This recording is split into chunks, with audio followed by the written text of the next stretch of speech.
Petro বাংলার আজকে যে ওয়েবসাইটে যে আপনারা যদি দেখেন তাহলে ওখানে দেখবেন 2030-এর মধ্যে আমাদের রিজার্ভ আস্তে আস্তে শেষ হয়ে যাবে। এখন বর্তমানে যে এলএনজি আমরা আমদানি করছি 20% থেকে 25% এলএনজি আমদানি করছি, বাকিটা আমরা মিক্স করছি আমাদের নিজস্ব গ্যাস দিয়ে। তার কারণে আমাদের গ্যাসের দাম এখানে কত অনেকেই বলছেন যে দিতে হচ্ছে, এবং বেশ আমি ঠিক ফিগারটা মনে নেই, তবে এই যে গ্যাসের প্রাইস বাড়ানো হলো তখন আমাদের সাথে সরকারের ঊর্ধ্বতন কর্মকর্তারা বসলেন যে এই গ্যাসের প্রাইস অলমোস্ট ডাবল যদি করা হয় তাহলে আমরা নিরবচ্ছিন্ন গ্যাস পাবো এবং বিদ্যুৎ পাবো।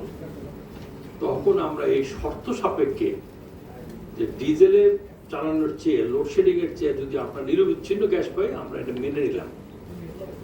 কিন্তু মেনে নেওয়ার পরে আমাদের কিন্তু লোডশেডিং থেকে আমরা বের হয়ে আসতে পারিনি, যার কারণে আমাদের এখনো 7 থেকে 8 ঘন্টা অ্যাভারেজ ডিজেল চালাতে হচ্ছে, যেসব ক্যাপটিভ যেসব আমরা বিদ্যুৎ উৎপাদন করি, এবং বয়লারও আমরা বিভিন্ন সিএনজি থেকে আমার ওই যে স্টেশন থেকে সিএনজি স্টেশন থেকে নিয়ে আমাদের অনেক সব বয়লার চালাতে হচ্ছে।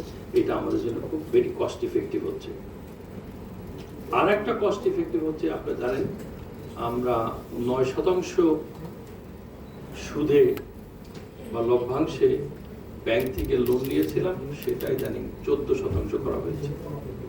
একে তো গ্যাসের দাম বৃদ্ধি, আগের দিকে লোডশেডিং এবং ডিজেলের যে খরচ, তাতে কিন্তু আমাদের শিল্প কারখানা উৎপাদন প্রচন্ডভাবে ব্যাহত হচ্ছে এবং কস্ট ইফেক্টিভ হচ্ছে না।